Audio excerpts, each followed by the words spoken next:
Existe uma tendência de combinar elementos do Data Lake com elementos do Data Warehouse. E isso é uma coisa super recente. 2019, 2020, a gente começa a falar de Lake House. Então, o que é isso? É um paradigma de arquitetura para trabalho com dados que está trazendo elementos de Data Lake e Data Warehouse. E olha só que interessante, gente. Ele tem 6 pilares fundamentais que a gente já conhece. Se a gente já está numa organização que trabalha com Data Warehouse e trabalha com Data Lake, em algum momento você passou por algum desses pilares. Falei que é um paradigma, então não é uma tecnologia exclusiva, você não vai encontrar na prateleira uma Lake House pronta, embora alguns serviços vão parecer te dar essa sensação, essa percepção. Por trás é uma sequência de elementos. Vamos entender o paradigma e depois a gente vai falar um pouco mais de ferramentas. O paradigma diz que você precisa ter controle de transação ACID.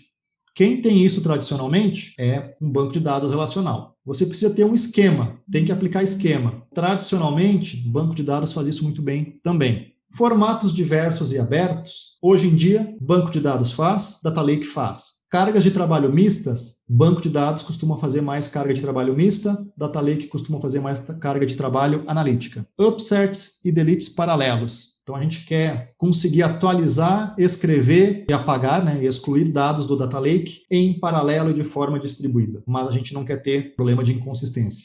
Não quero abrir mão de governança de dados. Eu quero saber o que tem ali, quais são os dados sensíveis, quem pode acessar, definir permissões. Estes 6 pilares já são nossos velhos conhecidos dos nossos projetos de Data Warehouse, de Data Lake e das nossas aulas de banco de dados e das nossas aulas de Hadoop. Olha só que interessante, a convergência do mercado agora em 2019 e 2020 fez com que a gente começasse a ver esse termo de uma forma mais ampla do Lake House, que é um paradigma que tem esta proposição, essa promessa de trazer os melhores elementos de um Data Lake e os melhores elementos de um Data Warehouse. Pois bem, entendemos o paradigma.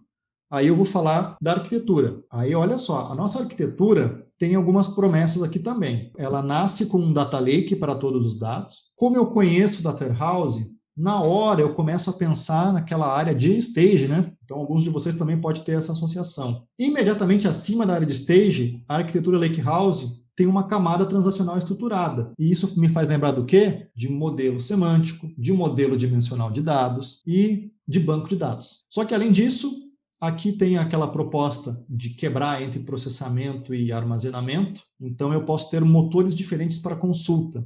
Então, eu posso ter um Spark fazendo consulta, eu posso ter o próprio motor do banco de dados. E pensando num Data Lake amplo, tem serviços agora, por exemplo, o SQL Cloud da Oracle, que ele permite vocês rodar um SQL sobre tudo que você tem armazenado, tanto banco quanto Data Lake. Então, também bem interessante, mas é a promessa que você tenha esta camada aí de consultas. E, por fim, que você faça o consumo para tudo. Para um relatório de BI que existe há 20 anos na sua mão, para um dashboard que está há 10 anos aqui, para um modelo preditivo, para projetos de IoT, para autosserviço. E tem uma promessa de ser uma plataforma única. Eu aqui tomo um pouco de cuidado quando eu vejo a palavra único, porque a gente sabe da prática dos projetos que ainda é uma combinação de diferentes tecnologias que você usa para dar uma sensação de plataforma de dados para o nosso usuário lá de negócio. Se a gente fosse talvez imaginar plataforma, eu veria a nuvem como sendo uma plataforma única. Aqui eu não quero abrir mão de implementações multi-cloud, mas se a gente fosse pensar numa plataforma, a nuvem vai te entregar diferentes serviços de visualização, de integração, de persistência, de machine learning, de deep learning, para você trabalhar o seu dado. Eu ainda não vejo tudo isso num único lugar. Eu vejo sim a nuvem se caracterizando para ser o único lugar que vai ter esta plataforma única de trabalho de dados. Eu tenho que falar para vocês de alguns projetos que estão mais relacionados com a palavra Lake House, com o paradigma. Vou contar para vocês, em linhas gerais, um pouco do projeto UD. Ele é um projeto que foi mais focado para armazenamento de chave-valor, e ele combina os formatos colunares e lineares na sua persistência. Mas ele tem como propósito o paradigma Lake House. O Apache UD, ele nasceu no Uber. Iceberg, também da Apache, ele nasceu na Netflix e ele já nasceu como uma promessa de multipropósito de persistência. Não gravar somente chave-valor, gravar relacional, gravar não relacional, semi-estruturado. Ele te promete evolução do esquema, particionamento, versionamento, controle transacional. Por fim, talvez seja o mais famoso, é o Delta Lake, que ele é um projeto mantido pela Linux Foundation e ele também é dos mesmos construtores do Apache Spark.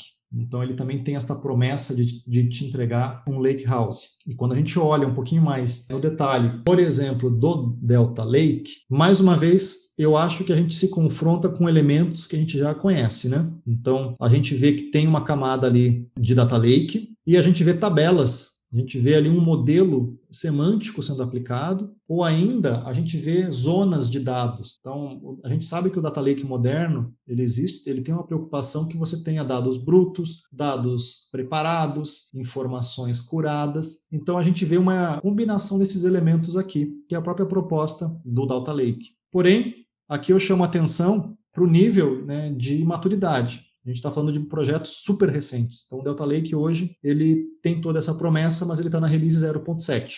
Ele serve talvez como inspiração, mas também pensando numa carga de trabalho corporativa, não necessariamente ele tem um apelo tão grande, né, por estar numa release talvez tão inicial, né? Mas, de fato, a ideia está aqui.